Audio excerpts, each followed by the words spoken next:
Բարելույս սիրելի հայրենակիցներ, հերթական խարդախությունն է տարածվում սոցիալական ցանցերում եւ հատկապես TikTok-ում, որի մասին ուզում եմ խոսել եւ զգուշացնել բոլորիդ, որ հանկարծ չտրվեք այդ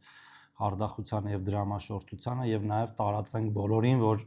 ոչ մեկ դրան չտրվի, խոսքը սրա մասին է։ 7-ից Հայաստանի քաղաքացիներին, ովքեր ծնվել են 1949-ից մինչև 2015 թվականները, սոցիալական ֆոնդից կսկսեն մուտքագրվել 350,000 դրամ։ Ստանալու համար անհրաժեշտ է հունվարի 15 օրվա ներառյալ դիմել վճարման համար։ Վճարումը կտրամադրվի բոլոր նրանց, ովքեր կհասցնեն դիմել։ Դրամը կվճարվի անկարիքության չափանիշը հաշվի չառնելով։ Ինչպես դիմելու, ամբողջ տեղեկատվությունը հղումով պրոֆիլում։ Սկսած հունվարի 7-ից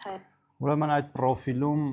մի տելեգրամյան ալիքի հղում է դրված, որը բացելուց հետո ձեզնից սկսելու են անձնական տվյալներ ուզել, ընդհանուր մինչև բանկային տվյալներ, քարտային տվյալներ, ասելու համար, որ փոխանցելու են այդ քարտին, բայց դրա ամբողջ իմաստը ձեր բանկային հաշիվներից եւ քարտերից դրամ շորթելն է, եւ սա ըստ էության խարդախության եւ դրամաշորթության դասական օրինակ է, որին խնդրում եմ չտրվել, հարգելի քաղաքացիներ, անտեսել նման տեսանյութերը եւ խնդրում եմ նաեւ տարածել այս տեսանյութը, որ մեր քաղաքացիները իմանան եւ հանկարծ չտրվեն այս խարդախությանը, բոլորիդ լավ օր եմ մաղթում։